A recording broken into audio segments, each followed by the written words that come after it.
Well, first of all, good morning. I've been working with ERA, providing some consulting services, and what I enjoyed of working with ERA is that it's full of young people, and I love teaching, and I love talking to them. It keeps me young.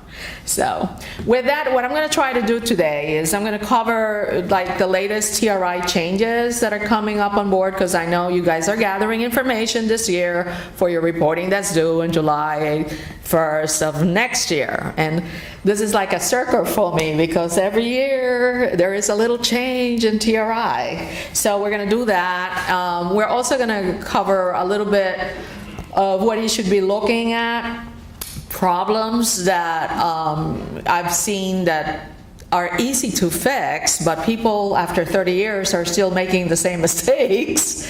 And then we're going to cover all the different disclosures that are there for the agency. And because I used to work in enforcement, I'm going to cover some basics on enforcement. But before I start, I just want to see a show of hands of how many people here have less than 5 years of knowledge of the TRI program.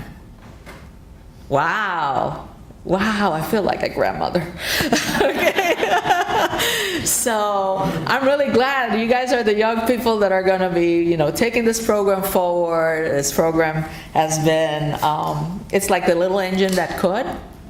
Okay. So I've gone through so many administrations, and we keep on chugging along, and people use the information. But I have to say that there is a sector that uses the information too, and I have helped them out a lot, is the industry.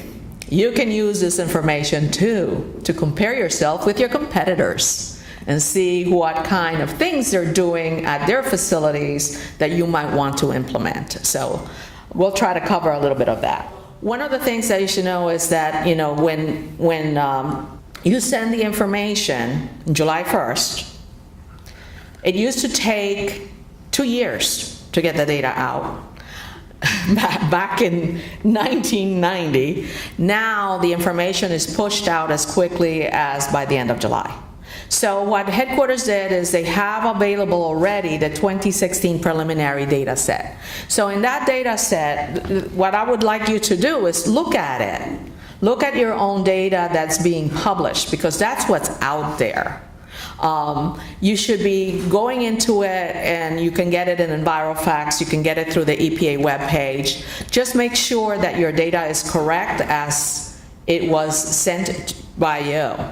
So what happens is that they push the data set, but then eventually what happens is that they start looking at it at a comprehensive way. So one thing I noticed is this year when I was looking at the data, by August the 23rd, there's like 19,200 facilities on it. It's usually around 21,000, 20,000. So I saw a little decrease in facilities. It could be that they haven't processed all the forms in the system, because these are humongous database. So it goes through certain manipulation of data. Then it's pushed to another system, and this is what the public is seeing. So just make sure that your data is in there. And there were over 79,000 forms submitted.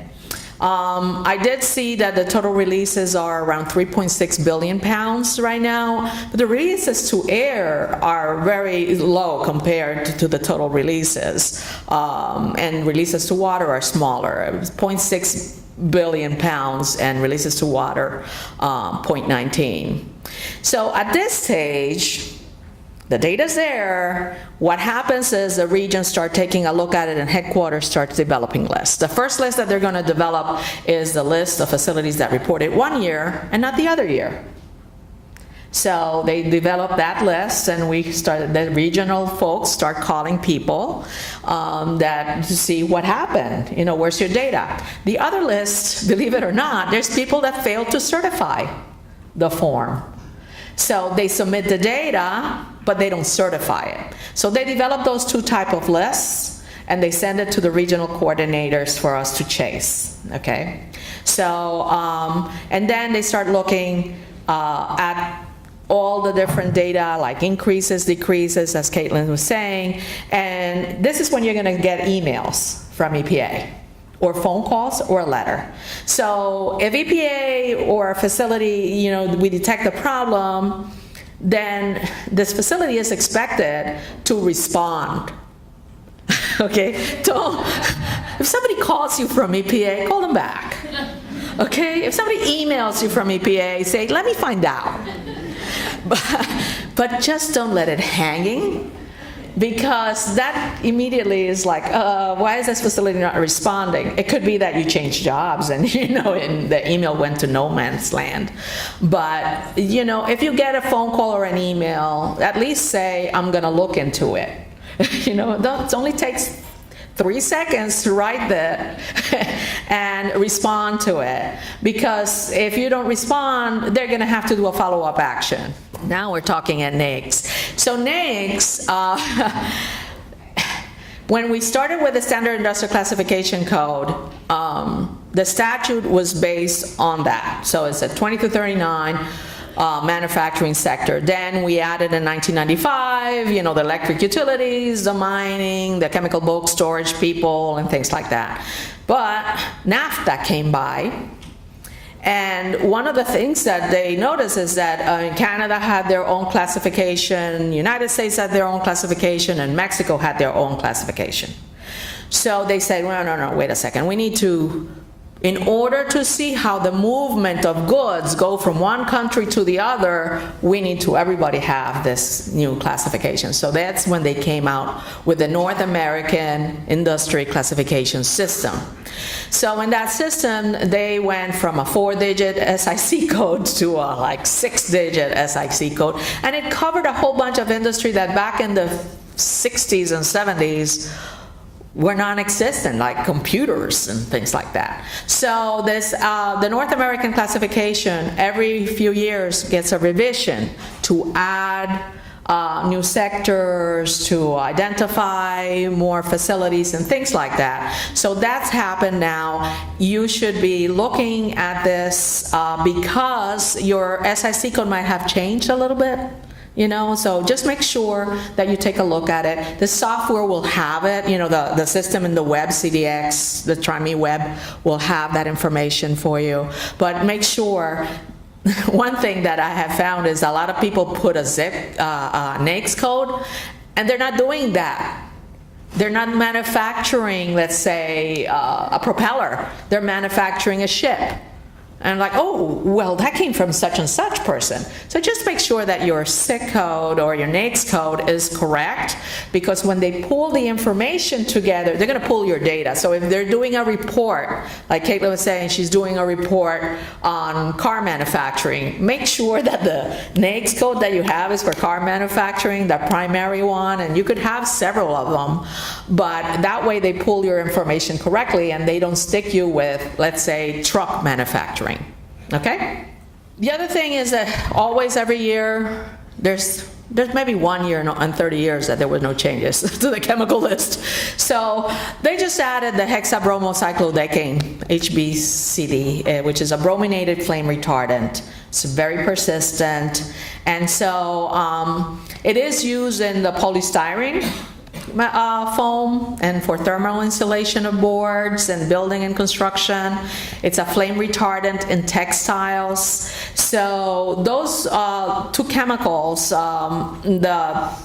were included in a category, okay? So the threshold is 100 pounds for each of these. So you got the isomer 1, 2, 5, 6, 9, 10 hexabromocyclodecane, but there's also a group that covers all of the different isomers, which is a 2, 5, 6, 3, 7, 99-4. And those two chemicals are being covered. So if you're into the polystyrene foam or flame retardant, I know, for example, if you're manufacturing chairs, you might be doing some textiles, and they might have some of this. I really don't know. But they're trying to gather information on that, and that's going to be reportable July 1st of 2018. So let's go over some questions that I usually used to get, and I still get, and it's like a back to the future is like, how many years should I back report on a chemical that exceeds thresholds and was not reported? 5 years. 5 years. That question is why? I've had to explain this to lawyers, okay? So there's something called the U.S. Code Title. I've had to say this to a lawyer, and it was embarrassing for him. So there's something called the U.S. Code Title 28. It's a judiciary and judicial procedure that governs all the federal judicial system. And basically, that is a document that delineates, what kind of violations and how many years.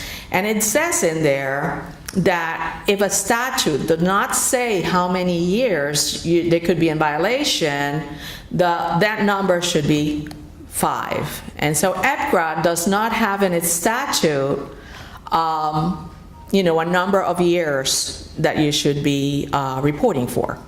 So why is this important? Because if you do find that you need to report for a chemical and an inspector knocks at your door and you do have data for 5 years, that inspector may request data for 5 years. And then each of those, if you have to report for 5 years, that would be violation for 5 years. Okay? So there is a difference for record-keeping requirements.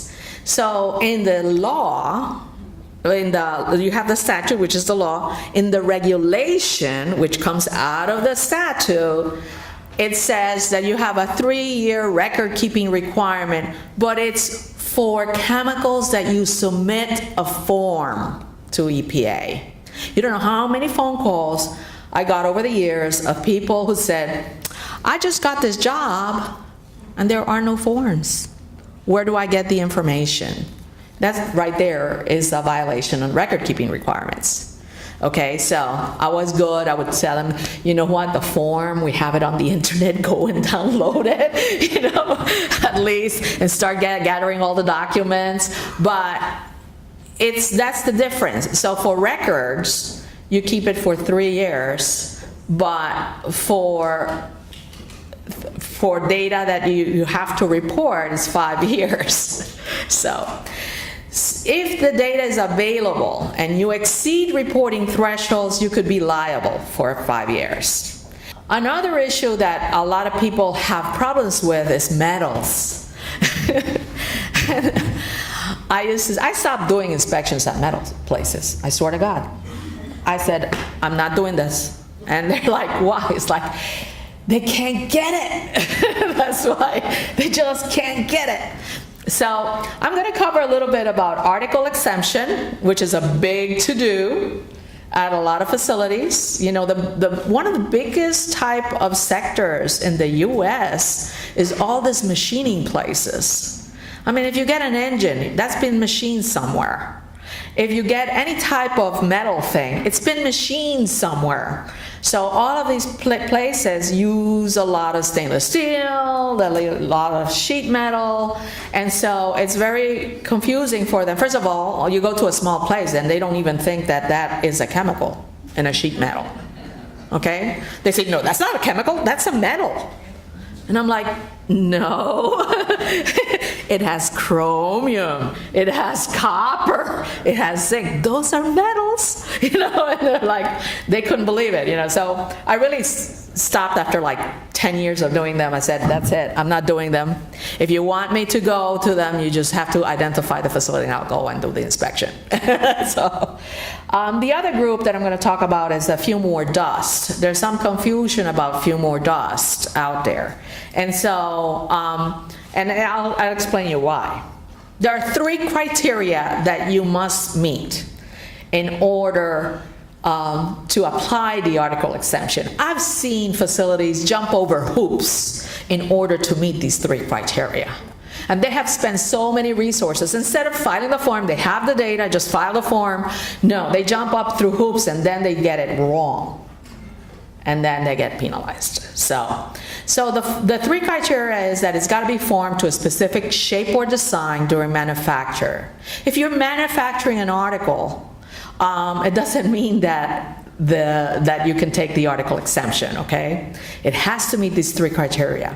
It has to have end-use functions dependent in whole or in part on its shape or design during end use. and it cannot release a TRI chemical under normal processing or use conditions at the facility. And I'll explain each one, so hopefully you'll get it. So, form to a specific shape or design during manufacture. So if you have, like over here, pieces of metal and you melt it and you make an ingot, you're changing the form completely, 100%. So the article exemption does not apply to you. If you're cold extruding metals and you take it from, let's say, an ingot and make a bar, you're changing the form. So you're totally altering that, and it does not meet the first part of the definition. So stop looking at the other two criteria. You're done. You cannot take the article exemption. Now, let's say that you do have something that is like copper wire, and you're going to use it. So the next thing that you have to look is the initial thickness or diameter is in whole or in part maintained. Also, again, you're cutting the manufactured item. It comes in a wire and you cut it, you chop it. Your excess looks like the other piece. It's like when you're at home and you're chopping a sandwich, it's still a sandwich, you know, but it's just in smaller pieces. You're still looking at it and you're saying, okay, it looks like a sandwich to me. It's just a little tiny sandwich. That still meets the definition of form to a specific shape or design during manufacture. You guys got it? Okay, let's go now to the next one. So you're done with that and said, okay, it does meet the first definition. Let me go to see if the end use function is dependent in whole or in part on its shape or design during end use. To tell the truth, these definitions did not come out of, it came out of TSCA regulations, okay? And we did not generate those from EPRA. They just looked at TSCA regulations and pulled them out. So if you have sheet metal that's formed to a specific shape and you're making, like right now I'm thinking of the hurricane and they have all the sheet metal things for the windows down in Puerto Rico, it still looks like a sheet metal and it has end use function dependent on the thickness of that sheet metal. You know, so that is maintaining its shape. You need it for the design, you need it in a machine to go through a certain thickness. That meets the definition. Catalysts meet that definition because they have to be, sometimes they have to be in a certain form. The one that I really like, I went to a facility that was doing ball bearings. Ball bearings. They gotta be round and they gotta be in a specific way so that it can fit in there, you know, in that little thing so it can go around and around and around. And I always think about that because my car had problems with ball bearings. So that's what we're looking for. If you meet that, then you have to go to the third criteria, and this is where we get a lot of people. Does not release a TRI chemical under normal processing or use conditions at a facility. And so that was kind of hard at the beginning. It's like, oh, there's always ways and stuff like that. So this is what the agency did. They came out with a 0.5 rule and a 0.5 pound rule. And basically it's a guidance. And it says, well, if you have less than 0.5 pounds of the chemical being released on a yearly basis, yearly, did you hear the word yearly? Then you can round it to 0. Now what is a release? A release does not include recycling. If you're recycling your metals, that's not considered a release, okay? It's what is being emitted to the air, water, land at your facility of that chemical. It's what you're sending off-site for disposal. That's a release. So I would go to a facility. This would be my normal thing to do. So I go to a facility and I would see a mound of chips and stuff. And I said, what are you doing with that? Oh, we're recycling it. And I said, really? So who do you send it to? Well, the guy from the municipality picks it up. Do you know where it goes? No. Say, well, let me see, I'll come back next week and see, how the facility looks. And I would see, yeah, they picked some of it up, but everything else was still strewn all over the place. So it's easy to find out if you're releasing a chemical or not, more than 0.5 pounds. You can bring it on your shoe when you walk out of the facility. So a lot of people think that they don't have releases of more than 0.5 pounds, but the truth of the matter is they do. The other thing that I would do is I would look at, let's say if they had copper, I would look at their copper in water releases. I would look at their POTW permit. It has information in there.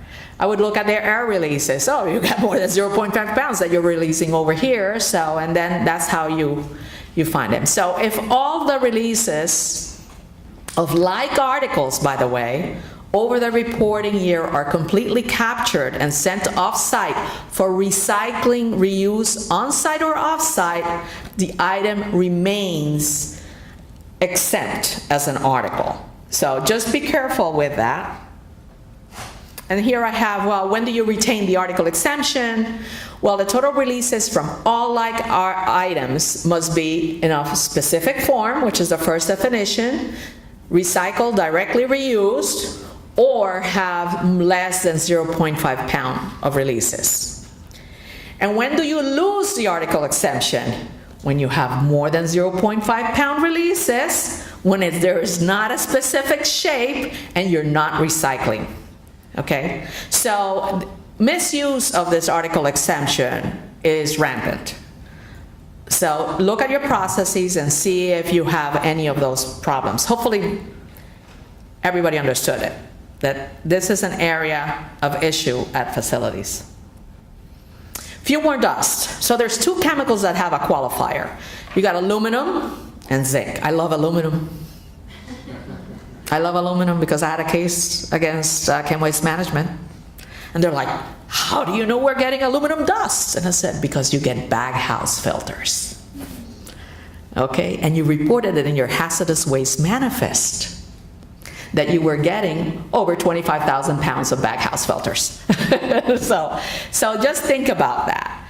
If you, we don't have a regulatory definition in particle and size, okay?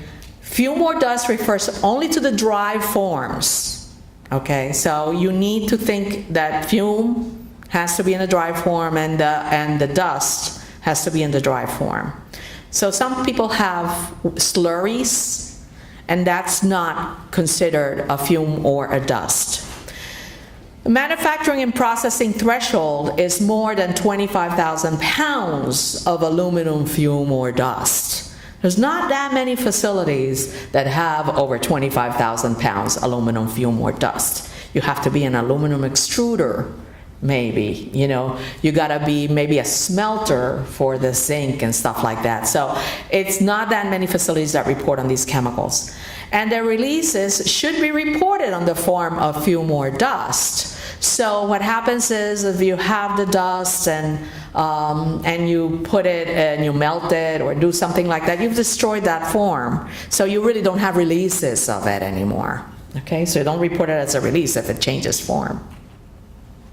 So these are basically guidance that the agency has put out, like dust consists of solid particles generated by any mechanical processing. So if you're doing crushing, grinding, rapid impact, handling, detonation, organic and inorganic decrepitations, such as rock or a metal, you might be generating some dust. I've gone to a guy who makes fireworks, and they use some of these dusts for making the fireworks. They don't tend to flocculate under electrostatic forces. You can see when the agency becomes very scientific, So the fume is different. It's an airborne dispersion, and it's small particles that are created by condensation of the metal on gaseous state. And it stays in the air more. The dust falls. The fume just remains, or it transfers from one metal portion to a piece of another metal. So Fumes flocculate and some things coalesce. So just so that you know, there's different sizes, but we have an EPA no size limit. Now, another area that we had problems with is process versus otherwise used. And this is, you know, you have to understand the difference. And it's a very simple concept, and a lot of people can't get it. Okay, process means that it's distributed in commerce. It's as simple as that. If you have something, you put it in a truck and you distribute it in commerce, you sell it, then that's process. Otherwise used is activities that are not manufacturing or processing. So you got your aids, your ancillary activities, your disposal stabilization, you're sending it off, you know, you're receiving it from off-site for destruction. That's otherwise used. We had to change the definition back in '95 to cover the TSD facilities. And the threshold for that is lower. Why? Why is the threshold one 10,000 and the other one 25,000? Because those chemicals stay at your facility. Otherwise used chemicals are the ones that remain at the facility, and the agency at that time felt that that's the greatest exposure. The other ones are going out in the market. So these are the ones that your workers are going to get exposed on. So let's discuss solvents.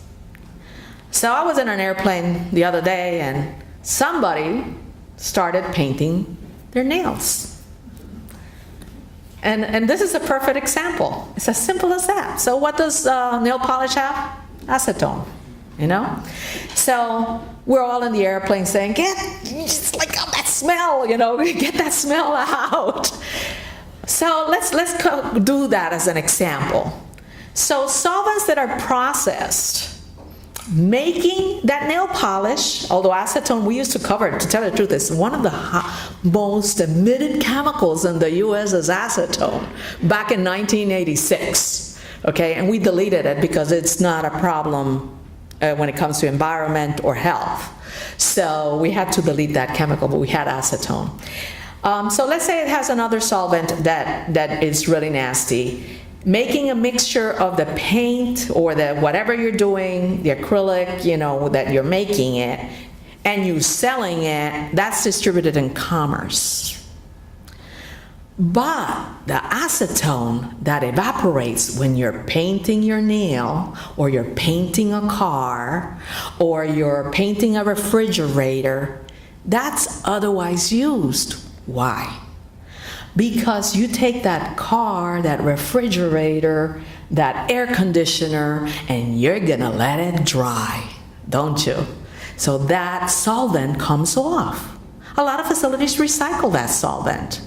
So that threshold is 10,000 pounds. And this is one of the most common activities that a lot of people think. It's like, oh, it's 25,000 pounds, I don't have to report, you know, because I'm below the threshold. But the truth of the matter is that that chemical stays at the facility, and therefore you would need to file if you're over 10,000 pounds. Let's cover a little bit of uncovering reporting issues. Does it make sense? So before submitting to EPA, review each release transfer and review each section of the form. So these are simple things that you should be doing instead of pressing that button immediately and sending it. The software is very intelligent, and it will tell you, hey, you increased your releases, hey, you decreased, is it true? You know, but people just skip it and they keep on going. So just take a look at that. Are air emissions increasing or decreasing? Are they in line with your manufacturing activities? Yeah, you had an increase in manufacturing, then you're going to have maybe an increase in releases. Hopefully not. Are stack emissions similar to previous year, but you have increased manufacturing? All right, this is a good one. Are fugitive emissions a smaller portion of the total air emissions? You don't know how many people swap those numbers. They put the stack in the fugitive and the fugitive in the stack. And if you have more fugitive emissions than stack emissions, you're letting all this money go out in the air, so you got to look at it. Are water or air emissions within your permit limits? Because the data now, you can look at the permit and see if it's, is it within your permit? If it's above your permit, you might want to take a look at that. Are your offsite transfers based on the percent of chemical instead of the total waste? Another big error. A lot of people do, oh yeah, I send those drums out, it's just 100% of the chemical. I'm like, no, it's not. It's probably 5% or 10%, so you're over-reporting. And it used to be that the agency didn't do anything too much about over-reporting. They would tell you to correct it. I've seen a trend that they are now addressing that and saying, no, it's you're providing wrong data. We're gonna correct it. So my recommendations for me is, conduct an audit of the previously submitted data. Compare your data with the current data. And if you find a problem, don't put your head under dirt, there are things that the agency has in place for you to correct the data. And so what I'm going to do is I'm going to cover now the disclosures that you can do that won't cost you a dime, and you're going to be saving so much money that it'll eliminate the penalties. So use them to your advantage. So if you find a non-reporting or a data quality issue, you correct them as soon as possible. And when I say as soon as possible, it's the reporting year that you find a violation, the most close to you, correct that one first. For example, the penalties in EPA are per day if it's within the year. So if it was supposed to report this past July 2017 and today you find out that, oops, I forgot a chemical, report that one first, because your penalty will be less if there is a penalty, okay? But hopefully you won't get any penalties because you're going to do a disclosure. And then you report the previous years. So there's several disclosures. I'm going to cover them so that you know the difference. We have the audit policy.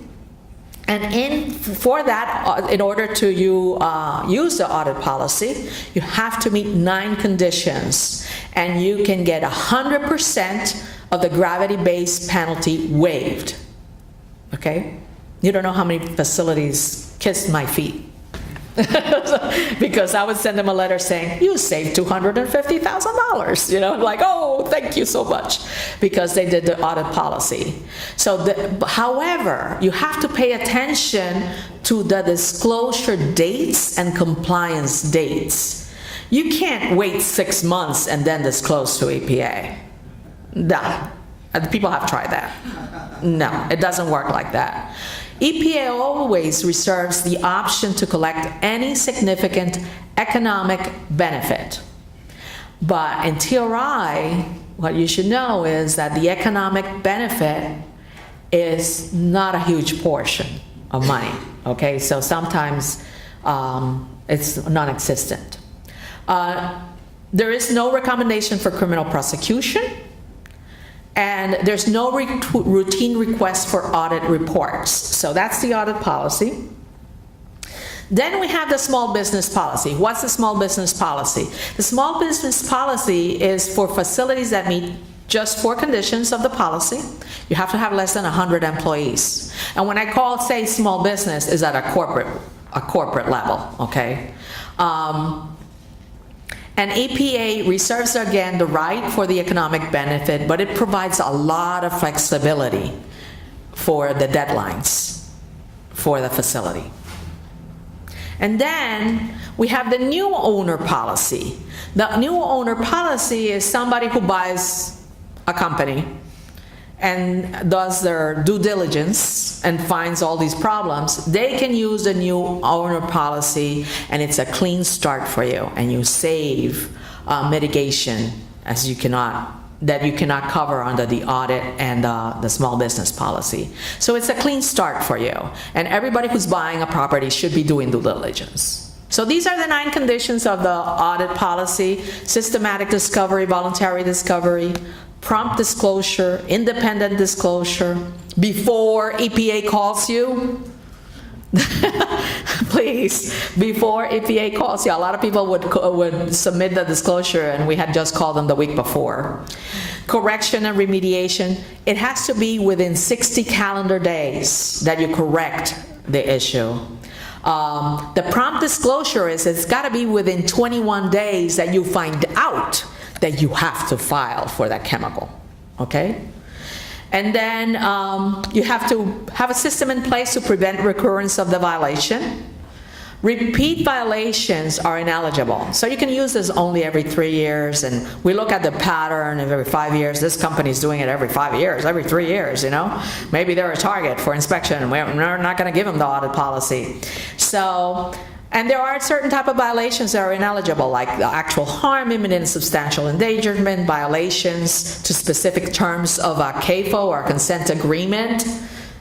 You're not going to get a self-disclosure for that. And cooperation. Usually facilities with audit policy are very cooperative. They just want this gone. So the small business policy, it applies for companies with 100 or fewer employees, as I said. And it provides penalty waivers for on-site compliance assistance programs. So there are some states that provide on-site compliance assistance programs, and they come and they do a little review. Or they also provide penalties and waivers for environmental audits that they discover and correct the violations. It's 100% waiver of the entire civil penalty. And you have to, obviously, the 4 conditions are that you have a good compliance record, that it's voluntarily discovery of a violation, that means that EPA has not called you, that it's prompt disclosure, 21 days, but here they give you a longer time frame for you to come into compliance. The initial period is 90 days, but you can ask for an extension up to 180 days to come into compliance. The new owner policy, the penalty mitigation applies within 9 months of you buying the transaction, you know, having a transaction with the facility. So you need to promptly disclose. So you have 9 months to get your act together and promptly disclose to EPA and enter in an audit agreement with EPA. So no penalties before the date of the acquisition will be assessed to you. Well, they'll go against the other people if they're still alive, you know, the other company. If it, like, I've done that. It's mean, but I've done it. So, like, yeah, they sell the company with all these errors, but the company is still existent, so we go to the corporate. Hey, you had this company, they needed to file, and you didn't file. And they would pay.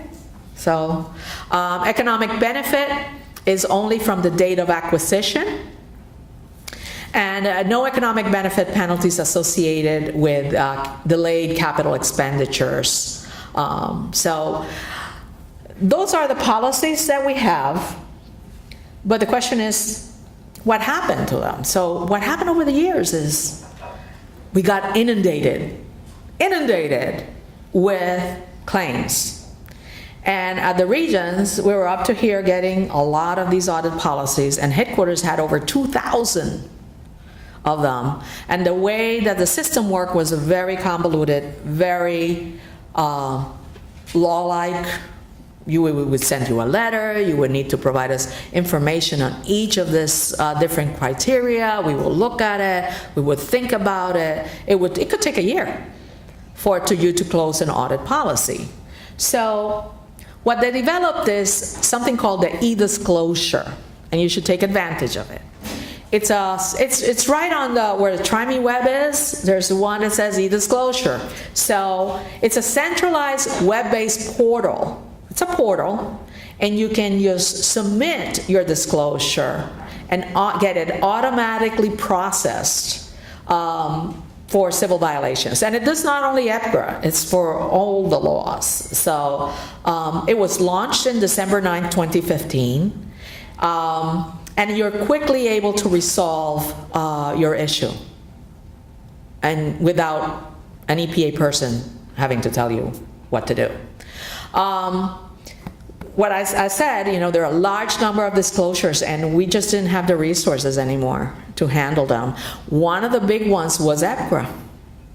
EPGRA, always, we had so many of them compared to other programs. So this e-disclosure, which is in CDX, streamlines all the approach that the agency has taken on these disclosures. So which disclosures can be submitted through e-disclosures? Just the audit policy and the small business policy, those two. If you have a new owner policy or a potential criminal violation, you cannot do that. You need to go to something called the Voluntary Disclosure Board, VDB, so you gotta go to headquarters to get that resolved. What types of violations can be processed through the e-portal? It can accept new disclosures of all type of violations, and I have a list of all the environmental programs that you can submit. So you can submit under Clean Air Act, under CERCLA, under Clean Water Act, under EPRA, pesticides, mercury-containing rechargeable battery management act. So you can use it for all of these different activities that you have, all these different laws. How does it work?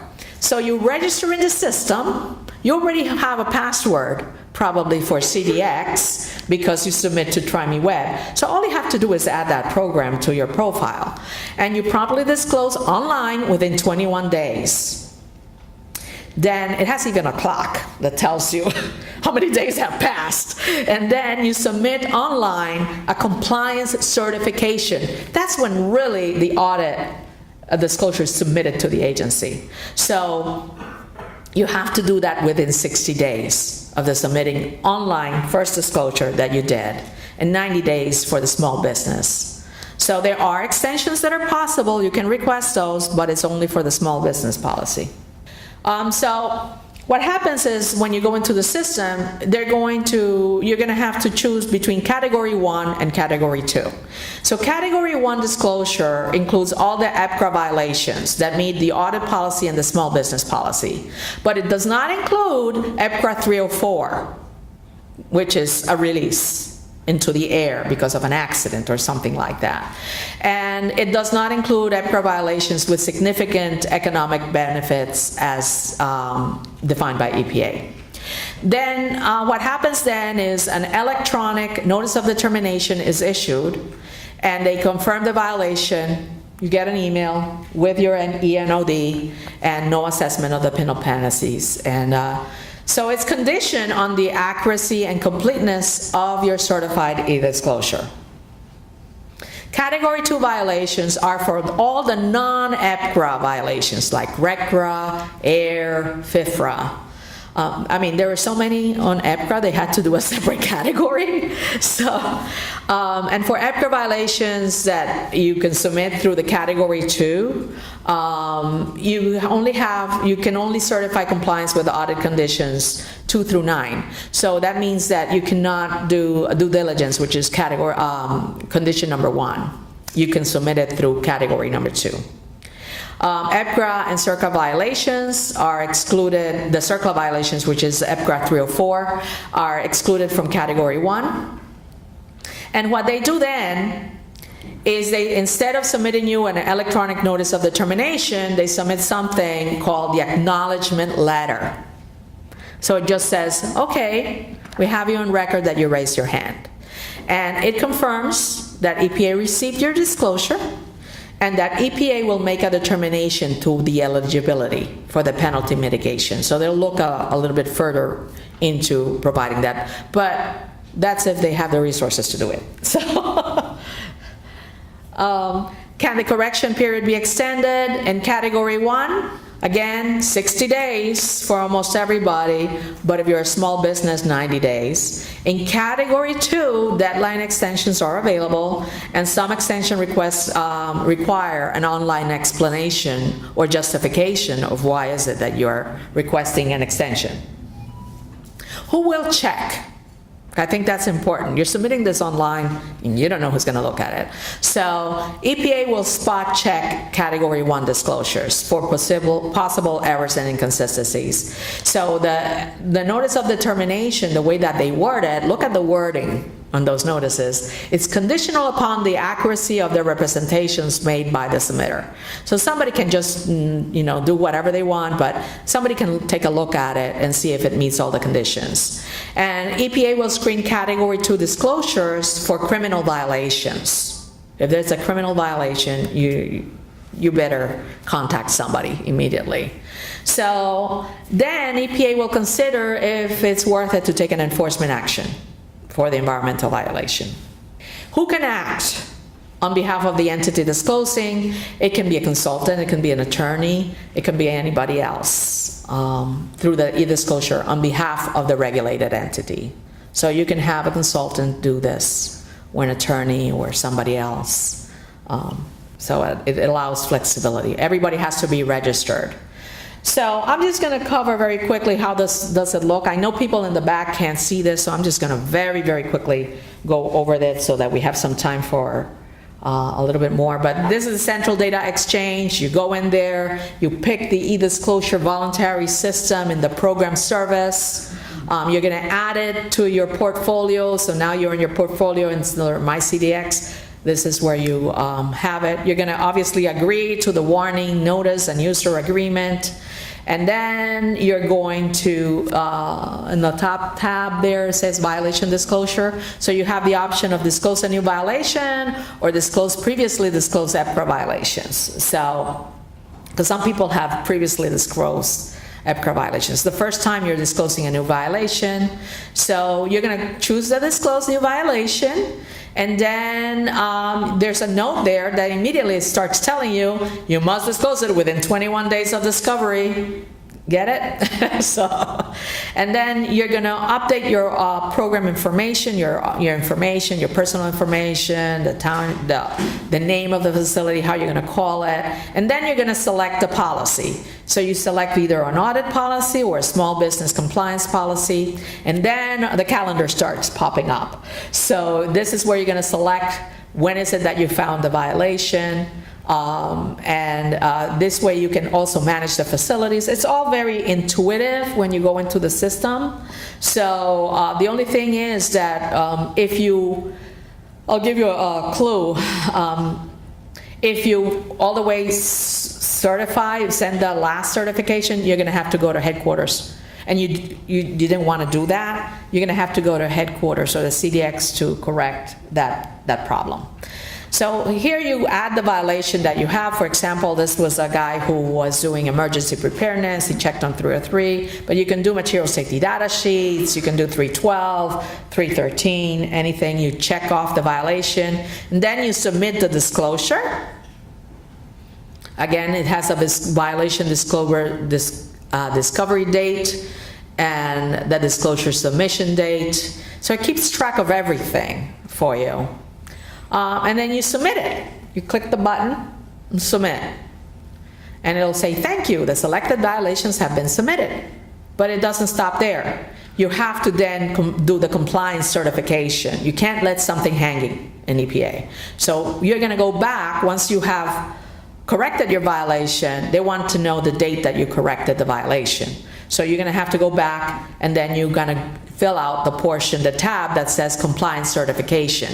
And in that, it will show your disclosure, and you can review and certify on the bottom green button there. Okay? And then you look at all the information that's in there, the date that you came into compliance, and you fill out all the different, remember there were 9 criteria? This is where you're going to say, yes, yes, yes, yes, yes, yes, yes, we meet that condition, we meet that condition, we meet that condition. And then you submit. And that's what you're going to get, a notice of determination. Now, if you do it under category 2, what you get is this acknowledgement letter. They'll email it to you, okay? So that's the disclosure. So I wanted to bring something new for you that I've learned over the 30 years working in EPA, and a lot of people forget about it, but we do have a lot of people that are young. And I think they should know how the agency works when it comes to the enforcement program. A lot of people get very confused, and they don't know when is a civil violation or when is a criminal enforcement. So I just want to review this so that you understand you're not going to go to jail all the time if EPA knocks at your door. Okay? You're not. You're not. Most of our actions are civil enforcement, okay? So a civil enforcement takes place because of the existence of an environmental violation. It does not take into consideration that I knew or didn't know about the regulation. You know how many people say, but I don't know about it. And I'm like, so it's your responsibility to know about it. So that's a civil enforcement. A criminal enforcement is when you know about it and you do it. That's a criminal enforcement. And they're classified as felonies, and people go to jail. Okay? So that's a big difference. If you know about it and you're still doing it, and some people, the good thing is in EPRA, guess what? There's no criminal violations. There's 3 different types of enforcement actions. There's civil administrative actions. And basically, it's like a notice of violation or a letter or an order directing an individual to do a report. You know, like file your Form R. And you got to give us money. You know, that's what the civil administrative action says. Correct the violation and give us money. Then there's the civil judicial actions, these are formal lawsuits filed in court against a person.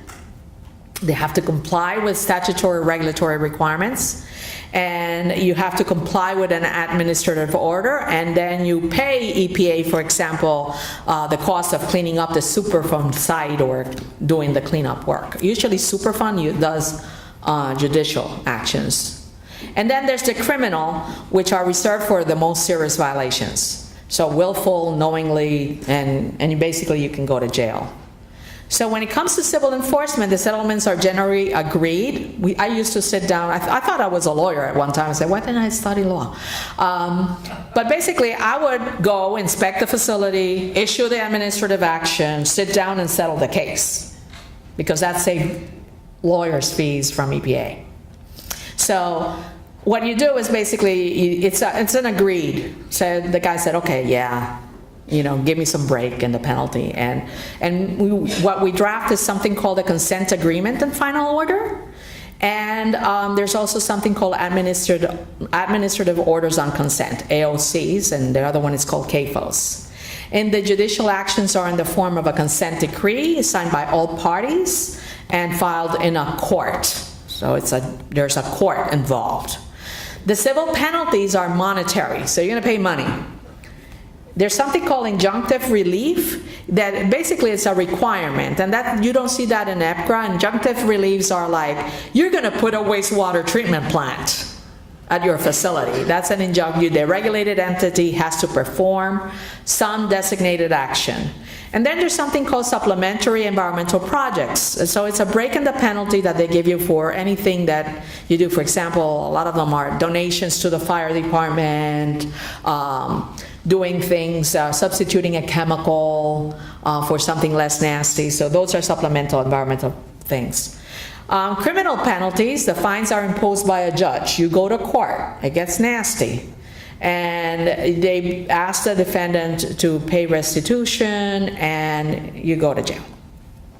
Okay?